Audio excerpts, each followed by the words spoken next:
The Presidential Lectures in the Humanities and Arts. The series was begun over 2 decades ago, really almost 3 decades ago, to celebrate humanities research at the highest level. Our aim in these events is to create rigorous but accessible intellectual experiences that challenge conventional thinking, raise provocative questions, and get people talking about the humanities as an indispensable factor in our lives. We're honored today that President Richard Saller is with us to make some opening remarks. He will introduce our speaker, Professor Beard. President Saller is a scholar of Roman social and economic history who served in several academic leadership roles before being appointed Stanford's 12th president last year. Before coming to Stanford in 2007, he enjoyed a long career at the University of Chicago, finally as provost, but we remember him best for his vision and integrity as dean of our School of Humanities and Sciences until 2018. His books include Personal Patronage Under the Early Empire, Patriarchy, Property, and Death in the Roman Family, and Pliny's Roman Economy, Natural History, Innovation, and Growth. He's co-editor, among many other things, he's co-editor of the Cambridge Economic History of the Greco-Roman World. Please welcome the president.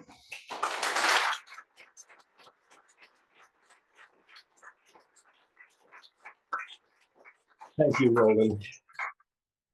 It is a very, very, very special pleasure to be able to introduce Professor Mary Beard as the lecturer for the Presidential the Presidential Lecture in the Humanities and Arts. It's so special because Mary and I were graduate students together in Cambridge 45 years ago.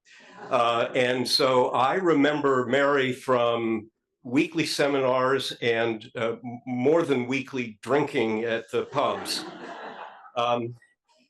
Mary will have to speak for herself, although ahead of time, I think she and I have very much the same reaction. She'll have to speak for herself. But my memory is that back in the late 70s, early 80s, in a terrible job market, we were anxious about whether we would get any academic appointment at all. We couldn't imagine that we would be here today, Mary as our presidential lecturer and me introducing the presidential lecture.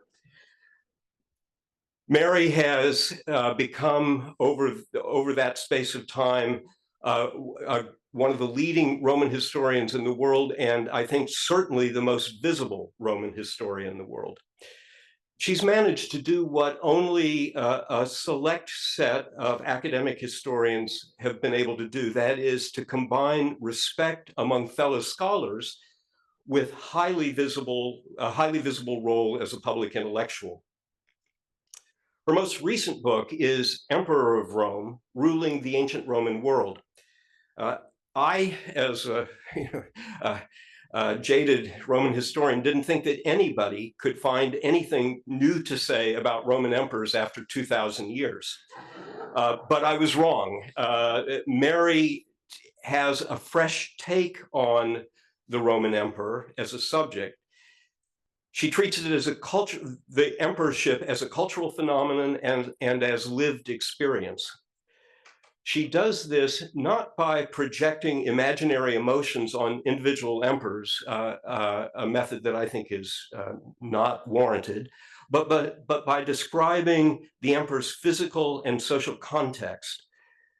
One of my favorite observations from her book is that any petitioner trying to submit a request to the emperor for a favor in his sprawling labyrinthine palace would have had trouble finding the front door. And I think this is an example of Mary's signature combination of material culture with traditional textual evidence and wit. Mary has been a prolific scholar since we graduated from Cambridge, but she's also been an important public intellectual, a formidable public intellectual. As you know, if you happen to have listened to her debate with Boris Johnson, a debate that pitted Johnson's ancient Greeks against Mary's defense of the Romans, a debate which, against all odds, she won by a substantial majority of audience vote. And maybe more important for social purposes, Mary is known as a leading voice for feminism, especially in the UK.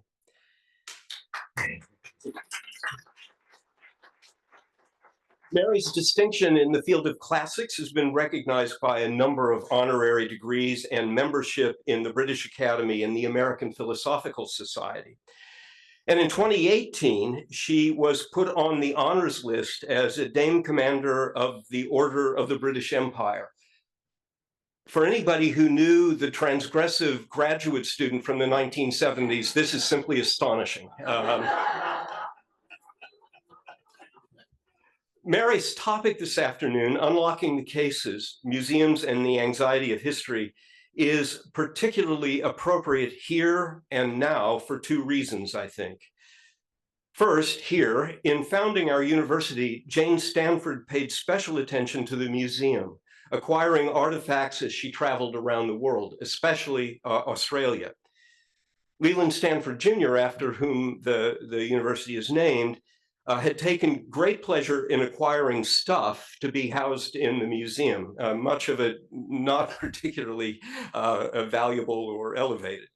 But the museum, her grand project, the museum collapsed along with the Memorial Church in the 1906 earthquake. The second reason it's an important topic in this context is we're in a moment of movement for decolonization, both on our campus and across the country. And so this topic about museums and where artifacts appropriately are held is a major part of that discussion. So Mary, we're looking forward to your talk.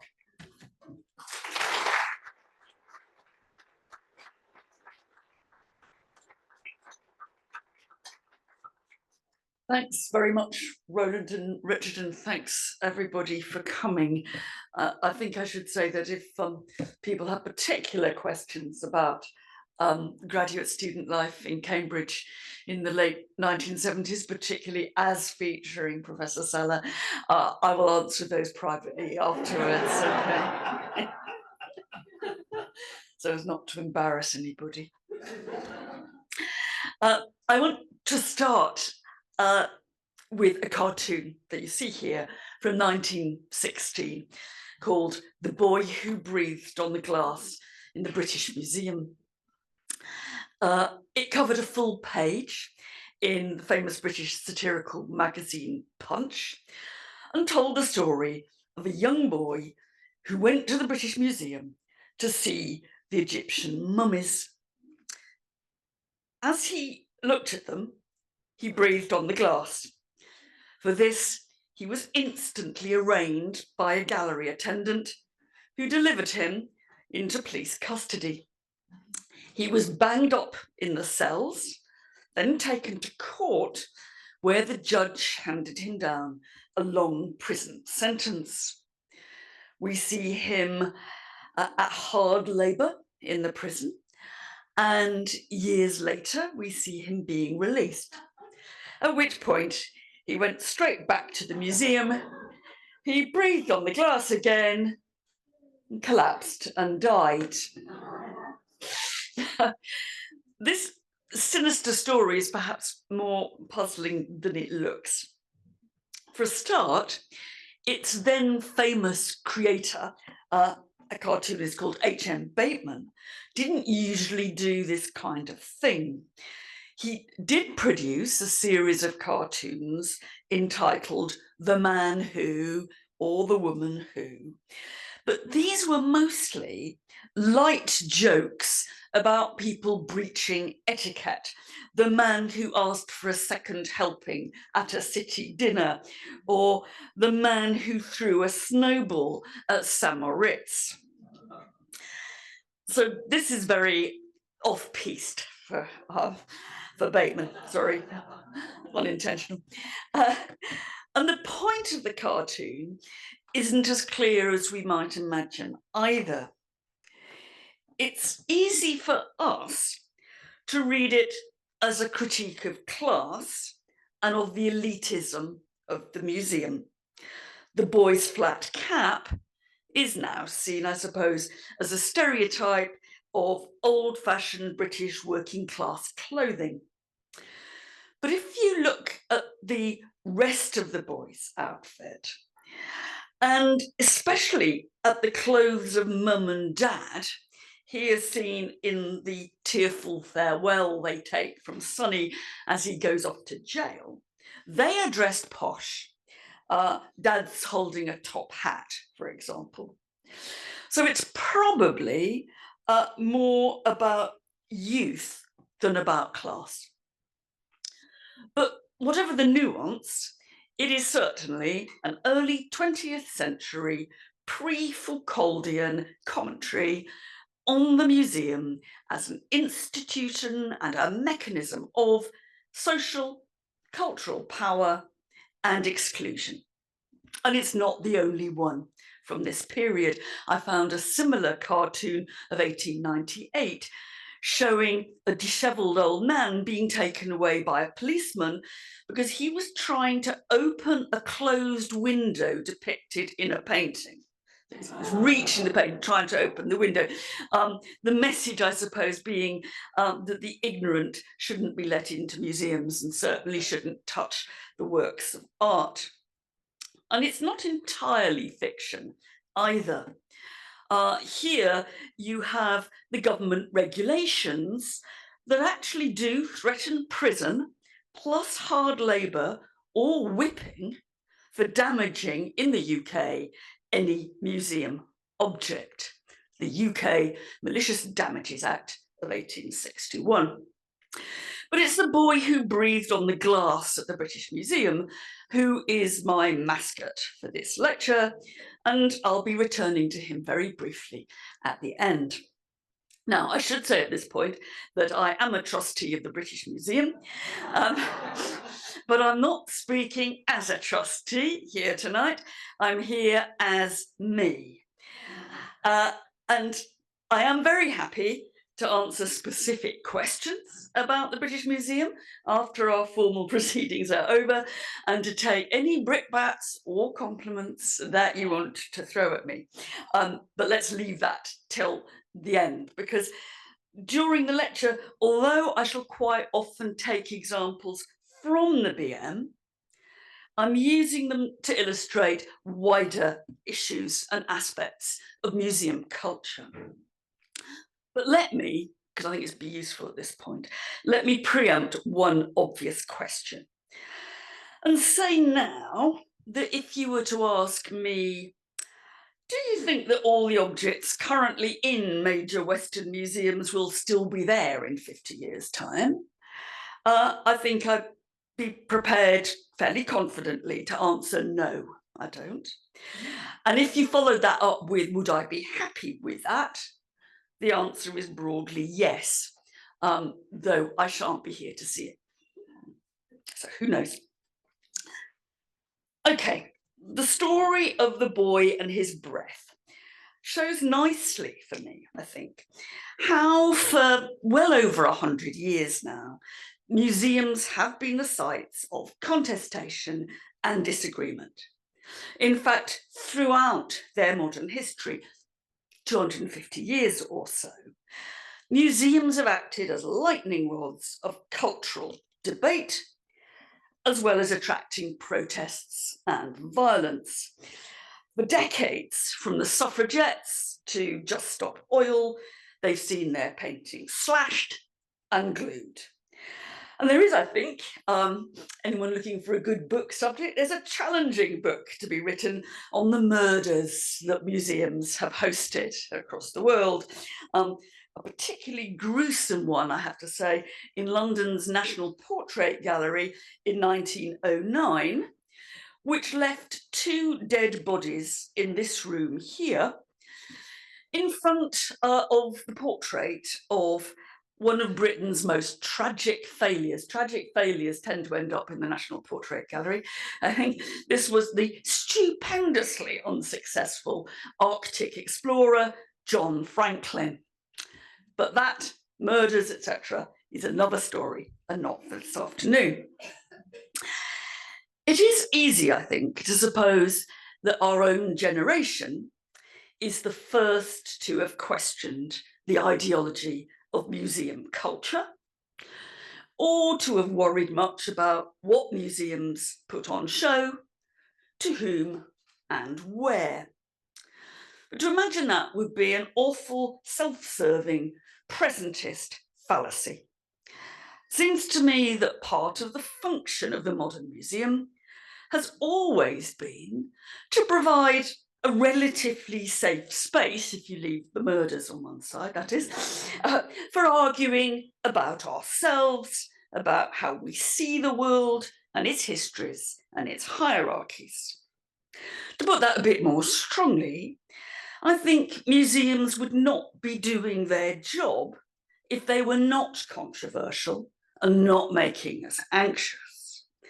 They would have failed if we all universally felt that they had got the representation of world culture right. That's not what we're asking. And I think in some ways, that point actually underlies the classic form of so many big traditional museums. Now, we may now deplore, as many of us do, the kind of authority that is vested in these large classical facades that are so off-putting to those who already feel excluded from the culture of power. But the origin of this museum design was partly quite different from that. It was a knowing gesture to the secular, civic, citizenly, and argumentative space of the Greco-Roman world, as well as being, in a sense, a kind of reflection of its fictitious origin myth in the ancient temple of the Muses. And I do get very cross when I see people just saying, oh, this is simply the representation of elite power. That is how it can look. It was saying, I am not a church, is what it was saying in the 18th century. Against that background, I don't think that we now face up squarely enough to the necessarily ambivalent terrain that museums must occupy, and the combination of love and loathing that defines them. We continue to create more and more of them. So that in the UK, and this depends a bit on what exactly you count as a museum, in the UK, the number of museums has risen from around 1,000 in 1960 to about 2,500 now. That represents a slight decrease because of funding cuts from the height of the 2010s, but it's still basically an upward trajectory. And I think from the outside, it can almost seem that Western culture has sort of become entirely museumified, right? Every interest group wants its own museum, from the Museum of the Teapot, which there's one in Kent and certainly one in Tennessee, to the Museum of Sex Objects or the Museum of the Bicycle, and we could all name them. And in Britain, at least, urban regeneration schemes usually include a brand new museum in the civic centre, even if people might actually be wanting a decent supermarket. What they get is a museum with a shop, right?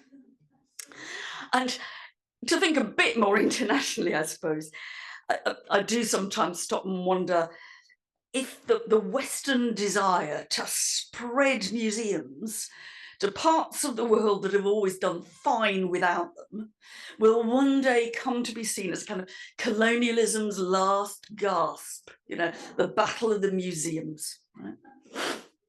Yet, at the same time as we invest that kind of cultural energy in museums, we also use them as dumping grounds for things we want to put away, right? One of the solutions that is often proposed for toppled statues of past villains is I'm sort of quoting here, to put them in a museum where they can be properly contextualized within a historical framework. It sounds good, but it's usually a dreadful bit of bad faith. That is a euphemism for forgetting them, right? A museum is a place where you put stuff you don't want, right? One good example of that is here at the Museum of the Citadel at Spandau on the outskirts of Berlin. It's a museum which brilliantly traces the turmoil of the city of Berlin through the statues from the city that have now been removed and put in the museum. They include time-expired aristocrats and clerics, through Nazi youth, to East German border guards, and a massive head of Lenin. It has attracted, in the world of academic museology, enormous numbers of plaudits. A brilliant bit of museology, and I think it is. The trouble is, no one ever goes to it, right? And as I said, museums and their storerooms are just full of things that, for different reasons, almost nobody wants to be bothered with, but just feel they can't throw away, right?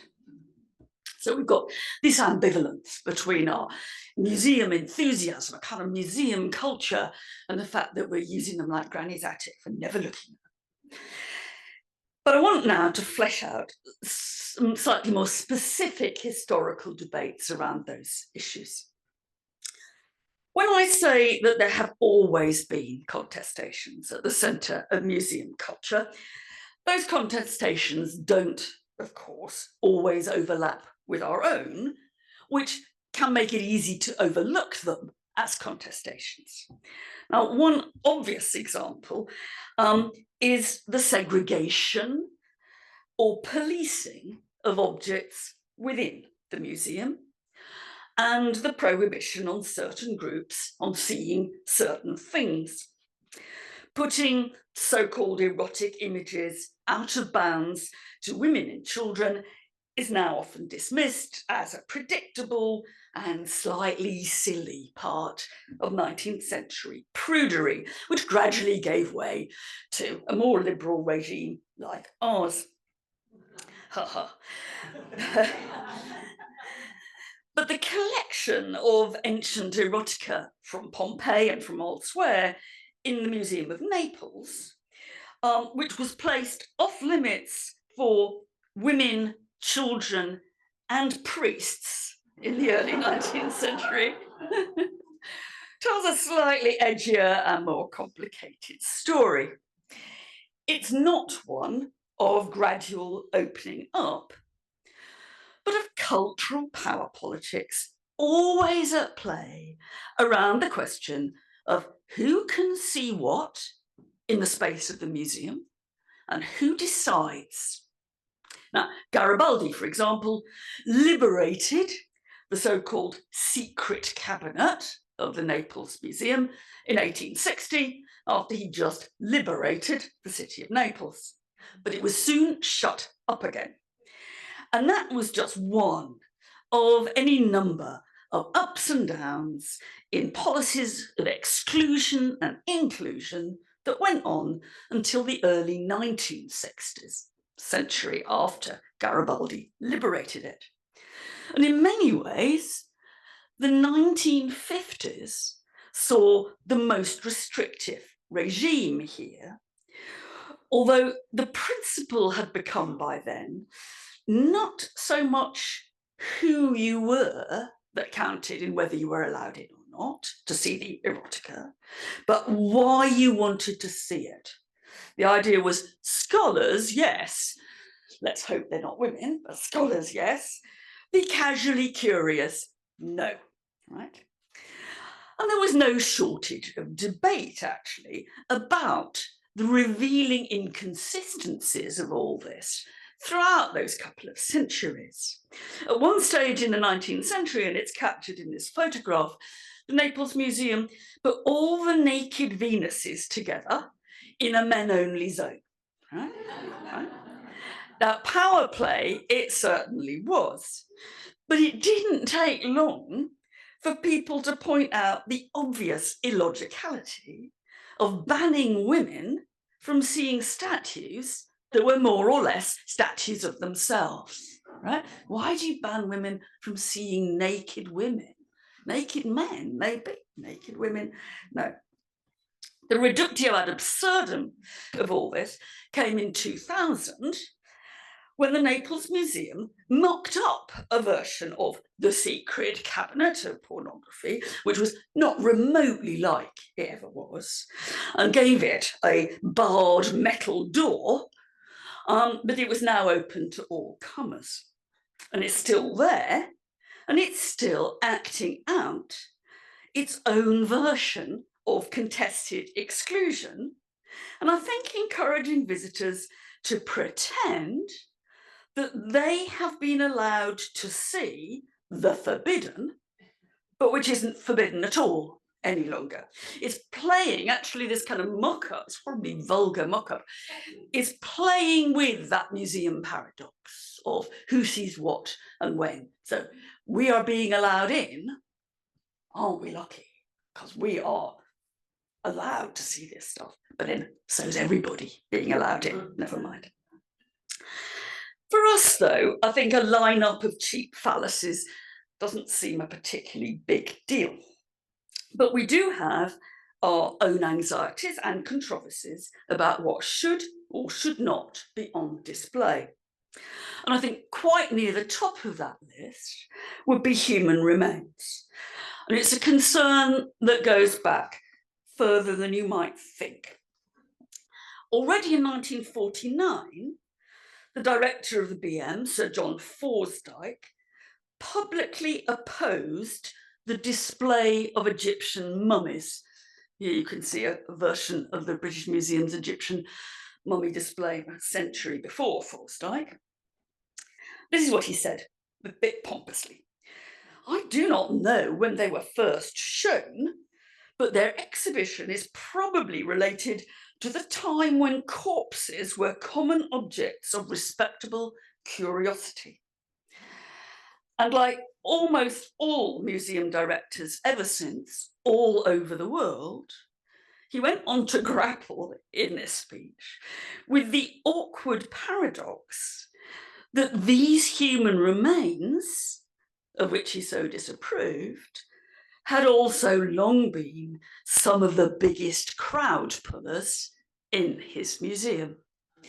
He ended up just banning postcards of them being put on sale, which is another beautiful museum illogicality. That is, you can look at the real thing under the museum's regime, but you can't take a small two-dimensional representation of it home. Huh? How he lived with the illogicality, God only knows. There's also the broader issue of the museum's classificatory scheme and the contested ideology of it. What goes where in the museum? What next to what? And what does that say about the worldview that the museum is validating? Now, we're familiar with modern studies, which regularly show, absolutely correctly, that in Western museums, non-Western cultures tend to be marginalized in less splendid galleries and less prominent locations. I mean, basically, if you're looking for the African collection, the basement is usually a good place to start.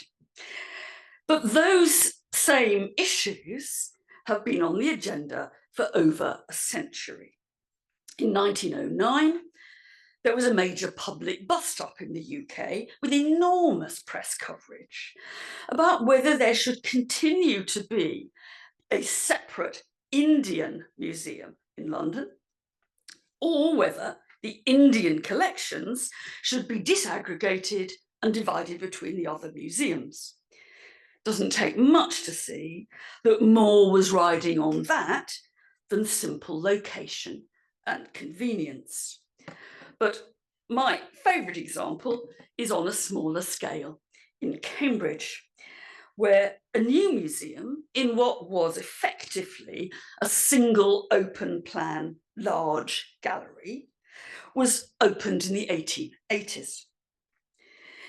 It displayed a large collection of plaster casts of Greek and Roman sculpture, alongside British archaeological remains and an ethnographical collection, largely from Fiji, obtained by Baron von Hugel, who, and I'm quoting here, and it's an absolute classic example of 19th century awfulness, von Hugel had distinguished himself by taking a journey into the interior of Fiji and bringing away the skulls of the narrowest headed men to be found in the world.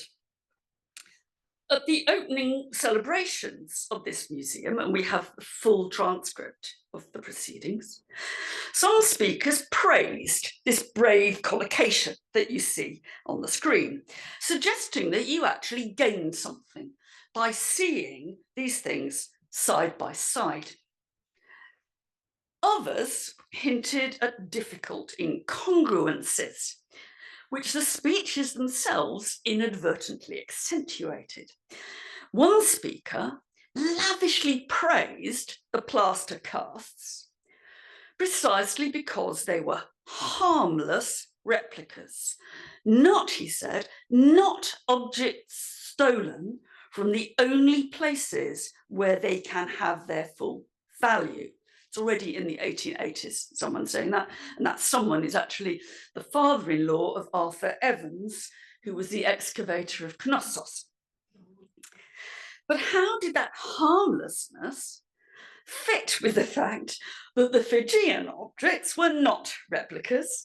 They were the real thing, and they probably had been stolen.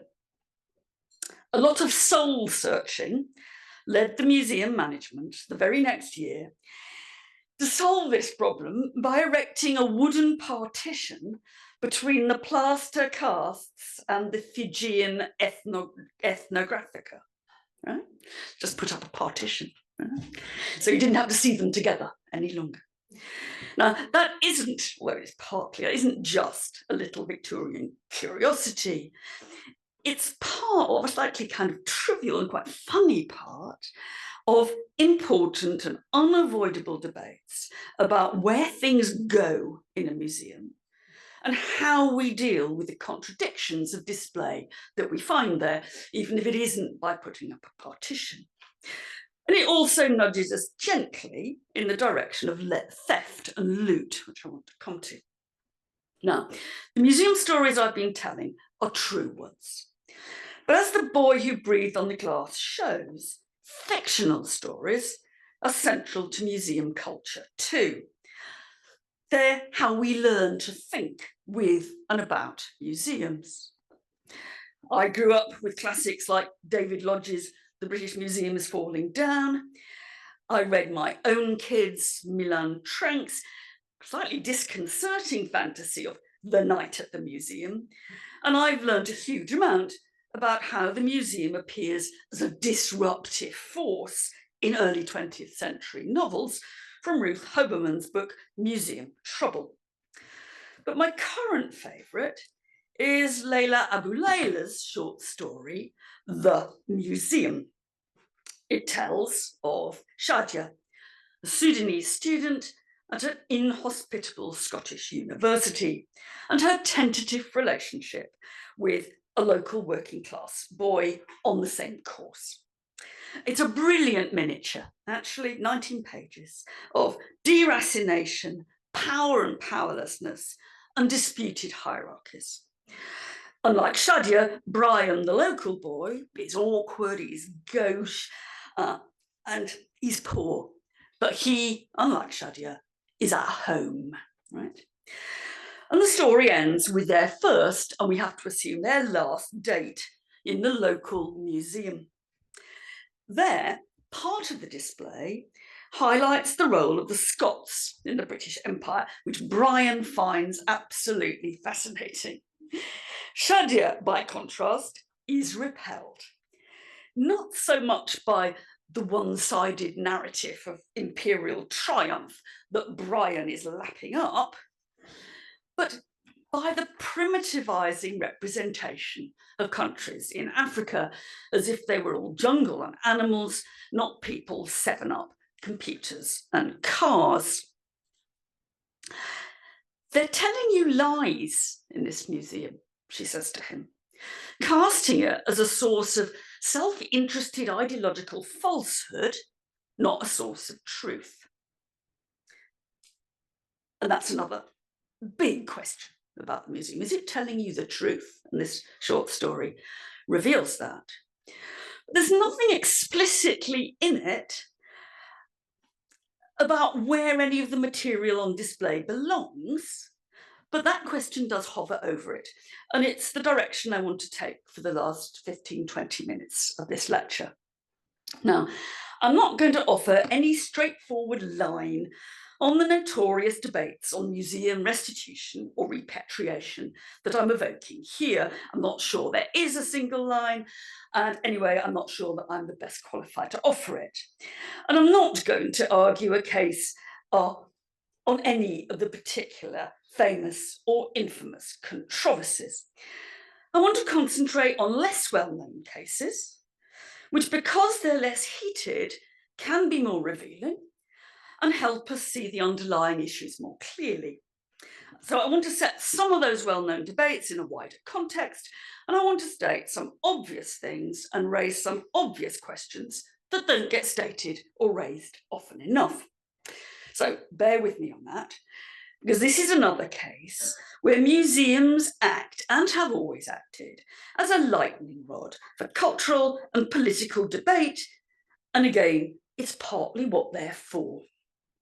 My first obvious point is that virtually no one, I think this is even true of the UK government, but virtually no one thinks that all objects now in Western museums should stay where they are. Almost everyone recognises that there are injustices of theft, violence, deception and exploitation that we should try to put right. The question is, which injustices, which objects, and on what criteria are they to be put right? Conversely, there is virtually no one who thinks that all pieces in museums should be returned to the places they were made. Achille Mbembe hit the nail on the head when he asked, do we really want to live in a world where everyone and everything has to go back home? Or to put that in terms of current thinking on the ancient Mediterranean history, if we accept what Jo Quinn, for one, has recently argued in her book, How the World Made the West, that ancient Mediterranean culture was a dramatic melting pot that cannot usefully be understood in single civilizational terms. If we think that, how do we represent the melting pot in the museum? Now, there are also any number of obvious questions that tend to get evaded rather than faced, or at best oversimplified, as Glenn Penny sharply observed in the introduction to this excellent book on restitution, newly translated from German. He said this is an area of public debate where complexity is often abandoned to polemic. Now, I'll give some examples in a minute, but those questions include such basic issues as on what precise principles do we decide where an object should be seen, or, and this is slightly different, who owns it? Do we accept or do we reject the paradox that comes with the modern nation state, that the state owns the material objects found in its soil from a period before it ever existed, and with no connection to it at all beyond the happenstance of modern geography? In part, I think we do accept it as a convenient rule of thumb, but it's not uncontestable. And it's particularly unhelpful, as we know, in resolving claims to indigenous art within the modern nation state. And then there are slightly more specific questions of how we understand ownership. In the case, for example, of those material objects that are also deemed to be world heritage. Now, that is never an issue with literature or music. Vienna may have particular connections with Mozart, but the town doesn't own him any more than Stratford-on-Avon owns Shakespeare. But what is it to share objects when they're material objects? Now, to most people, the kind of sharing we find here, where the head of a sculpture has ended up in one country and the body in another, feels like dismemberment or decapitation. I have to confess, I'm enough of a really old-fashioned postmodernist to find this strangely alluring, but I realise that most people are not on my side here. Controversies around where objects should be and in what form and where they should be seen are centuries old. They're almost always complicated, and they're often, though not always, disputed on shifting or unargued principles. And as I said, that complexity comes clearly into view in the less heated cases of these debates, which include intranational ones as well as international ones. Because the fact is that most claims to objects, most objections to museum holdings do not involve imperial looting or colonial theft. They're much more local. In the UK, for example, there are long-standing grievances that the Great Bed of Ware, which is a town about 25 miles from London, is owned by and housed in the Metropolitan Victoria and Albert Museum rather than in Ware. It had been originally constructed there as a tourist attraction for a pub in the late 16th century. It, come and see, we got the biggest bed in the world, right?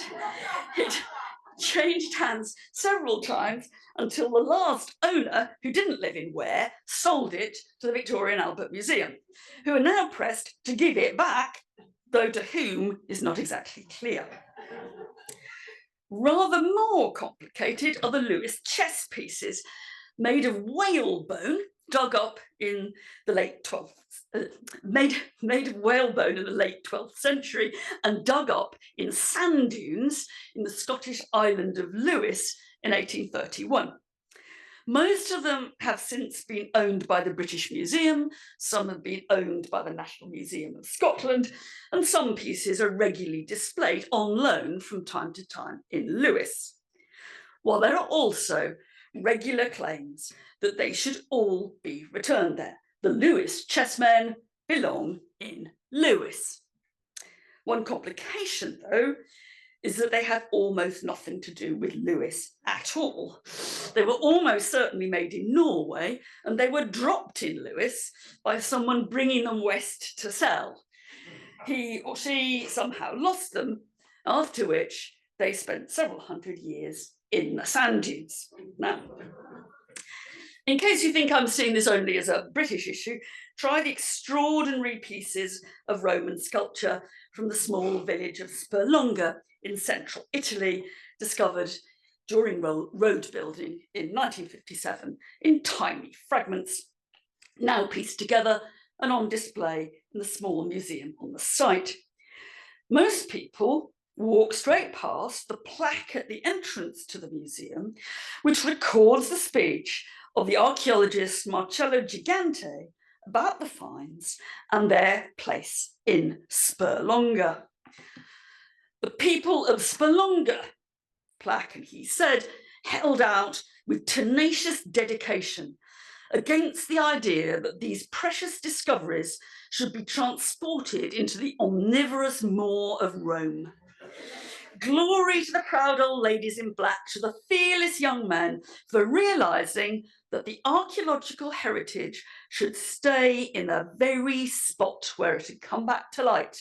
Same story, different ending. What I'm reaching towards here is the idea that those big headline controversies of restitution, with objects stolen or seized at the point of a gun and often embedded in an imperialist narrative, actually obscure some of the disputes about claims to objects and where they should be that are also almost inseparable from the modern museum. The cases I've just mentioned suggest that they all have different stakeholders, and those stakeholders have different priorities, between which it's very hard to adjudicate. We see the meaningfulness of objects for their local communities pitted against the role of the centre or even the interests of a wider public. When the Great Bed of Ware did go back to Ware for a year, it was visited by only 1/10 of the number of people who saw it in the V&A. And at the focus of all this, a lightning rod, is the Metropolitan Museum, seen as the omnivorous Moor. Now, my own gut instinct is that Spurlonger sculpture belongs in Spurlonger. But I don't know how I would logically justify Giganti's claim that the archaeological heritage should stay in the very spot where it had come back to light. Why should it? No one in Spurlonger had seen that stuff for 2,000 years. In what sense does its historical location make it theirs? Now, my final example goes beyond even these complexities and gestures to a more strongly imperial dimension. That example is the so-called Meroe head, a bronze portrait of the Emperor Augustus, now in the British Museum, but with an eventful backstory. Started life as a full-length statue, almost certainly made in Italy, and erected as a symbol of Roman imperial power near modern Aswan in the Roman province of Egypt. Not for long though, because in 25 BC, it got its comeuppance and was looted as part of a raid by Kushite forces described by the Greco-Roman writer Strabo. The head was locked off and it was taken back to the Kushite capital at Meroe in what is now Sudan, and buried as a trophy under the steps of a temple there. And that's where it stayed until the early 20th century, when it was excavated by a team directed by the archaeologists of the University of Liverpool. It was taken back to Liverpool, but soon ended up in the omnivorous Moor of the British Museum, and the predictable arguments between Liverpool and London continue. There is almost no Western object more complicatedly bound up in the history of empire than this one. It's the aggressive monument of one imperial power, trashed by enemies of the Roman Empire, excavated by, as you see, a British imperial archaeological expedition, who is then upstaged by the cultural institutions of the imperial capital. So where does it belong? Italy made it, it was displayed in Egypt, looted to Meroe, unseen for 2 millennia, taken off to Liverpool, then claimed by the Museum of the Imperial Metropolis in the modern world. I do not know where this object belongs. But if we want a way to resolve issues like this more generally, I'm sure we have to rethink the template within which we debate them. And I'm sure we need to uncouple the idea of who can see an object from who owns it. Now, I totally take the point that it is always the privilege of the owner to say ownership doesn't matter. And that lending objects back, let's say to their places of origin, is another facet of the exercise of that power. I take that. But if you were to ask me which I think more important, who can see these objects or who owns them, I would say who can see them every time.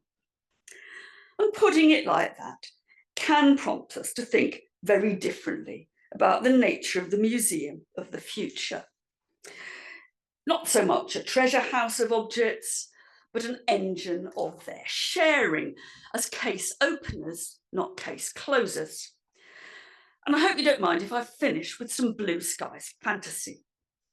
I'd like to think of the Museum of the Future more as a verb than as a noun, more mission control amongst a moving universe than an assemblage of stuff. And I'd like to imagine a world in which it's not only the wealthy who can access world heritage, flying into London, New York, or wherever, and trashing the planet in the process, just like I have done coming here, I know, right? I'd like to see a world in which the objects travelled, in which, for example, the ordinary people of Nairobi or Colombo or South Bend, Indiana, or wherever, had a chance to see a section of the Parthenon frieze or a precious teapot or whatever, not just digitally, because that's a contemporary cop-out, but for real. And it is blue skies thinking, a fantasy, but why not? And it isn't entirely fantasy, not entirely. The Getty is already sponsoring something like that in a small way, the CSMVS Museum in Mumbai, where some top-notch pieces of ancient art from the Mediterranean, Egypt and Western Asia from museums in Europe and America are joining the ancient Indian art in Mumbai on a medium-term loan, not a blockbuster short-term exhibition. And it's complete with buses that take the museum, mobile museum, to outlying schools and villages. And anyway, there's one, it's just, it's a glimmer of what you could do. And anyway, I think among the contestations and disputes I've talked about, there've always been a few liberators in museums, a few case openers, not case closers, and I was lucky enough to come across one of those when I was very young. What I want to finish by saying is that happily my own experience of the museum was very different indeed from the boy who breathed on the glass in the British Museum. In fact, it was almost the direct opposite. I was 5 when I first went to London with my mum from my rather remote rural home. And we went to the British Museum, where, of course, I too wanted to see the mummies. And we went to see also the galleries of ancient Egyptian everyday life.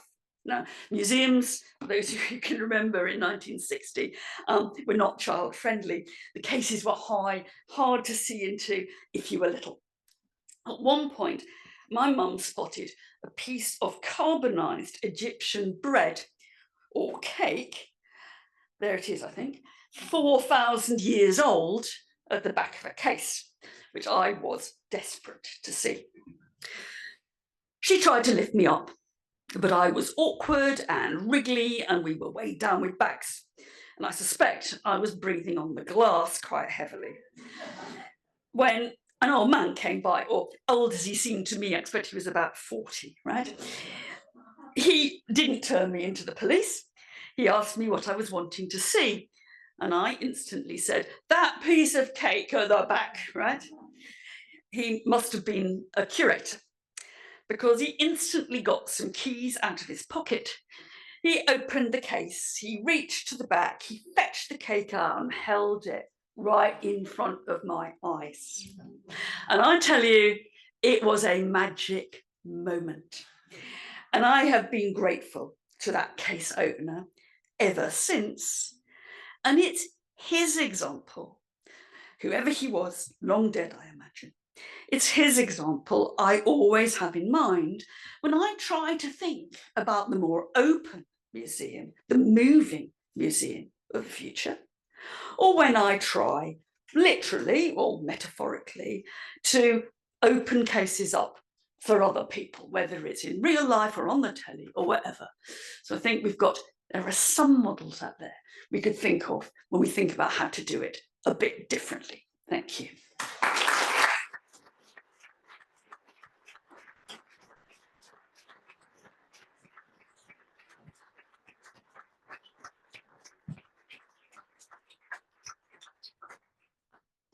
We have time for questions?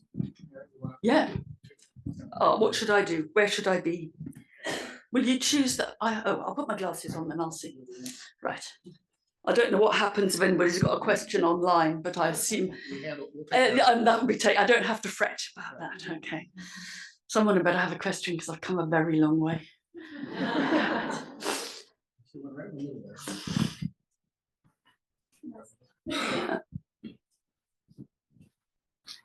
I just wondered if you've been involved in the Elgin Marble story.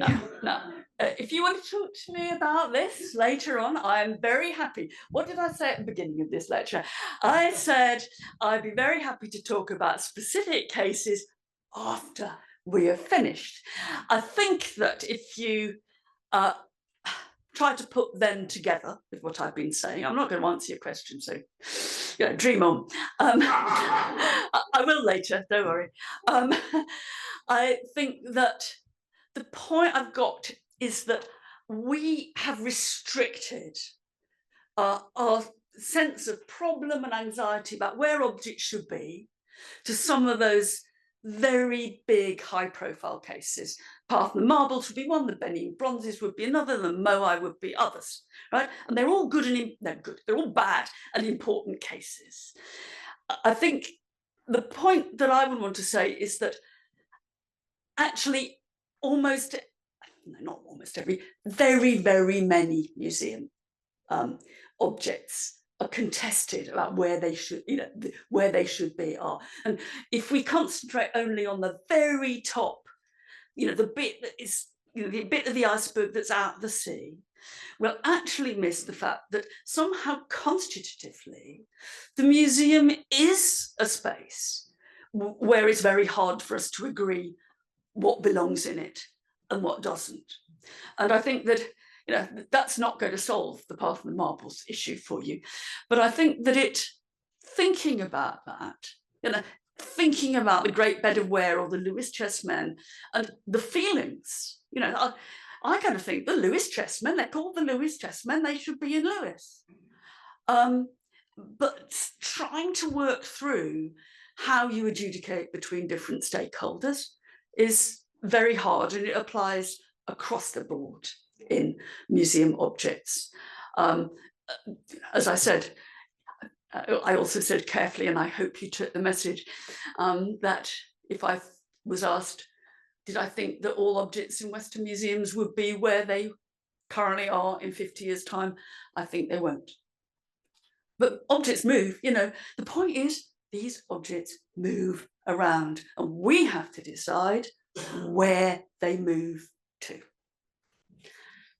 I'm sure you know where I stand.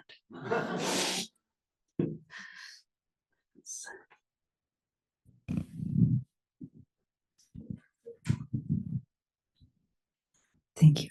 So you have done so much work on restoring the role of women in various cultures in history, in archaeological discoveries, and I'm wondering what you see as the unsolved problems in that field and what needs to be done going forward. I see lots of unsolved problems. I'm not sure we're ever going to solve them. I mean, I think that I think possibly we'll only disappoint ourselves if we think we're going to get this right, but we can change things and do it differently. I think what used to get me really angry, and I saw it at the Getty, and I saw it in numerous museums in the UK, was that, in the 70s, early 80s, when they were thinking, right, oh God, women, right, what are we going to do about, how are we going to represent our view of the ancient world in the modern museum? Well, that was going to be, you're going to have a case about women, right? And what went in the case? Little things that were kind of marked as cosmetic jars, small oil flasks, which could be scent, combs and hairpins. And I, for a short while, made a kind of mini career of going around talking to curators and saying, do you know that men in the ancient world used perfume? Why have you stuck the sodding perfume jar in the woman's case? Right, no answer, right? Women did hard labor in the ancient world. Why are all the pickaxes in the men's case? Now, they looked a bit sort of crestfallen, I have to say, when I said this, because they felt so damn self-righteous that they got a woman's case at all, because you didn't have that in the early 70s, certainly. But I suppose now I think, back then I was convinced of my own rectitude. Now I think that what is happening is that we try these things out different ways, because what the display does is it challenges us, it makes us cross about what it's put with what, and then we change it again. And it's a way of working out how, and all the problems about representing the ancient world to ourselves, but it's never finished. It's never, if we were in a position, as I sort of said before, I think, of saying, right, I think we've got the museum right now, we can, move on to something else. We're never going to get the museum right, because if we got it right, we'd have got it wrong. That's, it's like kind of history, isn't it? If history changes because we ask different questions of it, because we're different from what we were. And the same is true with the museum. And I think that's all to the good, but it shouldn't stop us being watchful and kind of challenging them. If I see another scent bottle in a woman's case, I'll just to sort of lose expand it. I will lose it. To sort of expand on the question, you sparked my memory of traveling to Delphi and then reading extensively about a cave above it that has like 17,000 pig fertility sculptures or something, and then wondering, well, why is the cave not a place that people are invited to go, which is sort of like not even in the museum. Damn hard to get to. Yeah. But health and safety, I think, is the answer to that. But you're absolutely right. And I suppose it's, my fantasy is about rethinking what the boundaries of the museum are. When I said, well, so there's 2,500 museums in the UK, but that depends what you count as a museum. No one's counting, my collection of political posters as a museum. And what's the boundary between collecting, private collecting, and how do you, I am very keen on disaggregating, and I am anxious, I suppose, that the debates that we have, even the ones that I've talked about today, they tend to be very binary. This object either belongs here or it belongs there. I'm wondering maybe it could travel a bit more adventurously and go somewhere else. What do you say to somebody who says, I want to see world culture and I live in South Sudan? You say, well, you could come to the British Museum. No, you can't, because you can't afford it. Anyway, you can't get a visa. Sorry, sunshine, whoever you are, no visa. So you can go in online. That's not the same. And I would like to, curators, and I'm sure there'll be somebody in the audience here or online will say, but you're not a conservator, you're not thinking of the object. It's dangerous. Sending objects around the world is dangerous. Yeah, there's a risk, but it's a risk I'm prepared to take. I think we're far, far too risk averse about objects. Look at what we do with Greek pots. You have to look at them with blue gloves on. We've got hundreds of thousands of them. I don't want to break one. I really don't, but it wouldn't be a disaster. I wouldn't go that far with the Parthenon marbles. Don't worry.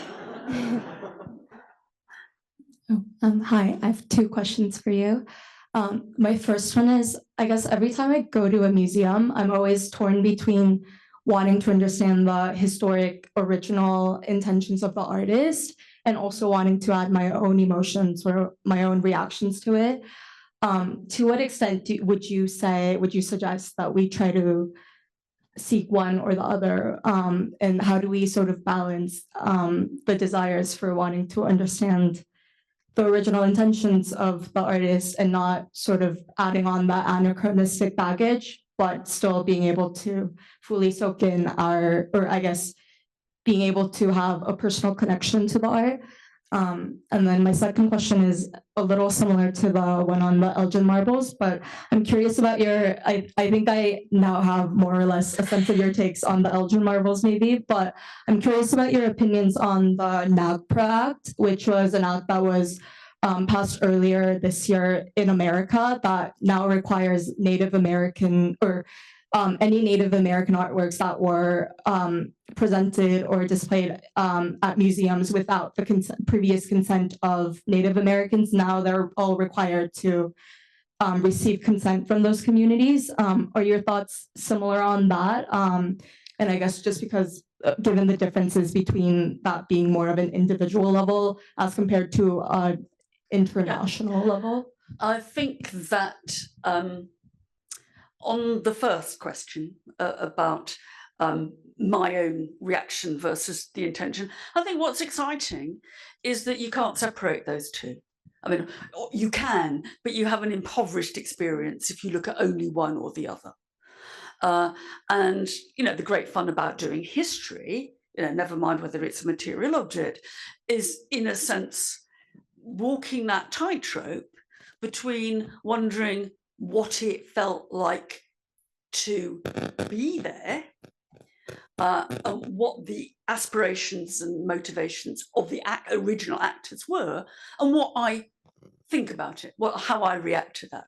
And I think there's a lot of very conservative commentary in the UK, probably here too, they've probably got it from here, I expect, which says the only thing that matters is not how you judge what the Romans, let's say, did, but what they thought they were doing. Well, that's barking, isn't it? You know, do we sit and say Colosseum, gladiatorial games, absolutely fine because the Romans didn't see it as cruel? You know, you just lose your moral compass if you think that.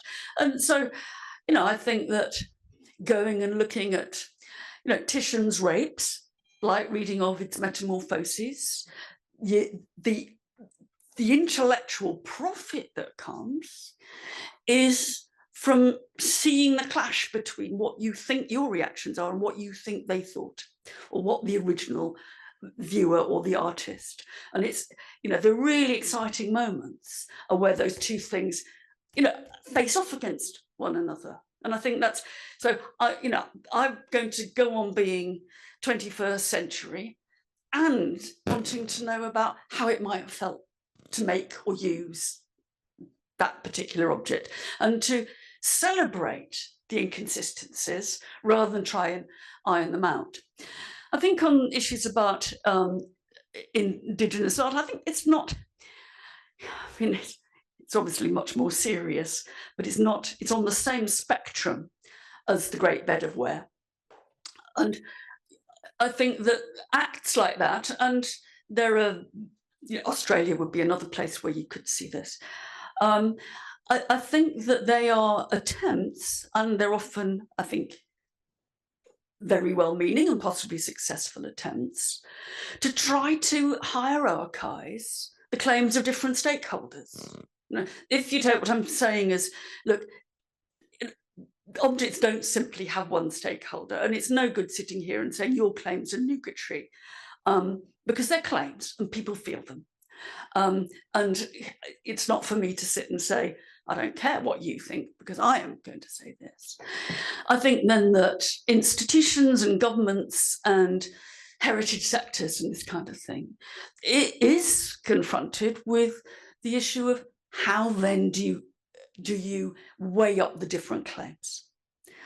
And one of the ways they do that, and it's a perfectly understandable one, whether it will work and whether it represents the complexity, I don't know, is to legislate and to make clear what the hierarchies of the stakeholders are. I couldn't possibly object to that. I think that all such legislation tends to make a very murky issue simpler than it is, but maybe for the good. Hello. Thank you very much for sorry. Thank you very much for speaking today. I just want to ask a question or two pertaining to your mentioning of world civilization and this idea of world culture being represented in museums. your idea at the end about having basically bussing out artifacts to all the places, to me sounds very like, oh my gosh, like amazing, like throwing places, but also it's a little scary to me because partially that almost implies that someone's curating a history of the world to impress onto a Yeah. lot of foreign peoples, which Yeah. seems to me That's- like, so I'm wondering, in your I eyes, totally agree. yeah, who are should a world or idea of like world culture exist, and who creates that? I don't know, and I think you're damned if you do and you're damned if you don't. I think it's worth saying in relation to the Mumbai example that that initiative, it was the Getty with their money was the midwife, but a lot of the initiative came from Mumbai itself, and their museum buses, which is one of their most successful enterprises in Mumbai, had been used previously to take around different sorts of objects, not, you know, they weren't loading up some Western trash for people to be made to admire. I think it's very hard. I went to this exhibition and I suppose that I felt humbled by it. There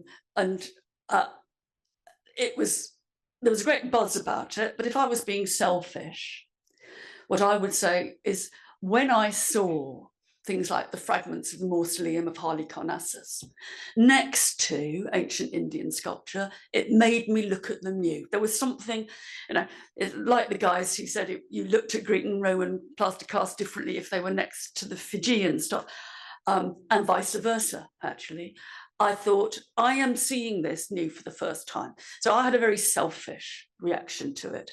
But the argument from Mumbai had been, look, you know, you curate a great blockbuster exhibition, you send it here for 3 months and then you go away again.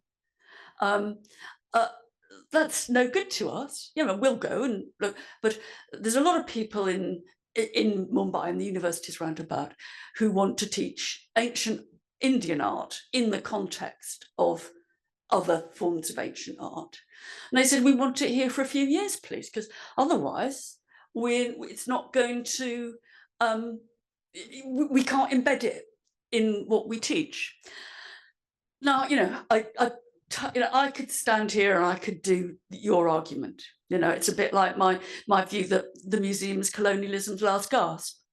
You know? And I don't think that's entirely wrong. But I couldn't look the people I met in Mumbai in the face and tell them that, because we had a great time and it shared the objects differently. Maybe it will lead to something else. There's, you know, can you tell the story of world art, and should you try? I mean, it's very fashionable too. I don't do it. You'll be noticing. I do Roman things. I'm proud, you know, and you know, I'm a proud and narrow historian. But those are issues we've got to fight out. And I think with a proper awareness of just what you're saying, why should we export the museum? Why should we? Let's export a supermarket. Three more. Okay, there you go. A comment. Is the boy that breathes in the British Museum, the one that you started with? Yes. Yes. It could also be that he was trying to breathe life into the mummies. So it's a form of wonder and identification. And that is why at the end he went back. Yeah. Yeah. So it was that identification with this beautiful image of death. Yeah. So the cycle closes when he becomes a mummy. Yeah, when he becomes a mummy. Yeah, I certainly think that, you know, not many people have looked at this cartoon, let's be honest. Bateman didn't hate the British Museum, he gave the cartoon to the British Museum, actually, as a kind of proud gift. But I think, and I'm interested in what you say, because it isn't quite the Foucauldian paradigm that we want to make it. It looks like it's a sitting target for that. And there is, when I've talked about it in greater length, I haven't gone quite as far as you have, but I certainly think it's about wonderment. It's about, in Greek, it's about thauma. It's about how wonderment changes your view of the world. And in a sense, you might say it's a bit Herodotean, I think, you know, and he has to die in the end because he has to become like one of the mummies. I've gone halfway in other talks about this to you. I'm not entirely sure I believe myself when I say that, but certainly there is something more going on here than the guy being excluded. But it does fit with, I mean, I couldn't find a picture of the man getting arrested for trying to open the window in the painting. But I think there is quite a theme that we would find very odd of the museum. I perhaps should have put this together with the murder. The museum prompts its own criminality within it. And I was very struck when I've been reading descriptions of suffragette protests, like the one by Mary Richardson in the National Gallery, that in the early 20th century, there were actually policemen in the museum. We would think to have policemen in the museum, you know, everybody's outreach program for a start would say that that was a stupid idea. But museums seems to us to be a non-policed or internally policed state. But you see, the coppers who've come to take away Mary Richardson were just on the gallery. You know, they hadn't been called in by a 999 call.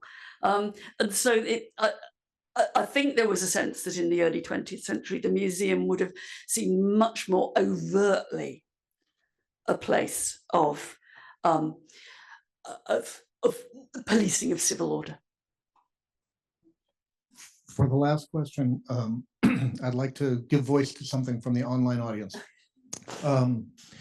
This member of the audience says, "Thank you for this extraordinary, thought-provoking lecture. I was curious about whether you could expand on the idea of contemporary museum visitors being evaluated by museum staff as to whether or not they belong inside the museum. How can museums become more welcoming, more inclusive, and less of a place of judgment?" Yeah, spot on question. You know, they try their best, but what is interesting is that with every mechanism of trying their best, what they find is they're replicating control by another route. Now, at some level, you might say, well, museums are about control. They can't escape that. You know, they have to lock up at night. But I think that I find the way that, well, in some cases, I would just take the case of modern labeling.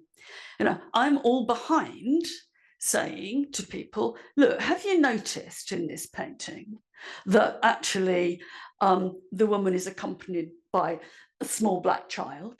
This, you know, I want to say, have you noticed?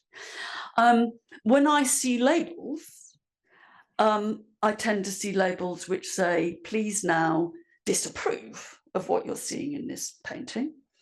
And then I think, oh, I'm getting control in a different way. I don't, you know, I don't want the museum to tell me what to think. I don't mind it giving me a few hints, but saying, excuse me, this is absolutely disgraceful. What's, well, I've got a kind of more positive end than that. I did some work recently on para museums in the UK, National Trust country houses with their property. And there's one house which has been very controversial, which has been turned into a kids' country house, where kids can go and they can play with toys in a long gallery, and there you can dress up and, you know, all the stuff. And, you know, the conservative cultural critics have gone, they've wet themselves with horror at this, absolutely wet. I went and I kind of thought, I came away really amazed that when museum professionals are asked to talk to children, they talk much more interestingly than they do to grown-ups. You know, there was one of these pictures, you know, very posh 18th century lady, and she was she was followed by a black kid. And I know exactly what most grown-up museums would have said. They said, oh, this is a very difficult painting about imperialism, right? Now, you can't say that to a kid. You can't say to a 7-year-old, you know, please now reflect on imperialism. So they take it straight and they say it straight. And they say, what's he doing there? You know, what do you think? Where's he come from? And I felt, God, this is a, you know, if perhaps we all thought we were talking to 7-year-olds, we wouldn't be so kind of nastily controlling. We'd give it to them straight. The exhibition currently in the British Museum about Roman soldiers, it's got a kid's trail round the bottom of a little rat who is a Roman soldier volunteer. And you know, he's going through all the kind of things. Parents don't see it because it's all done at that level. If you go and look at the adventures that the rat, this cartoon rat he's having, he's telling you a hell of a lot more about the Roman army than the labels above, I can tell you. Because actually, you can't get away with being mealy-mouthed. That's enough, isn't it? More than you need.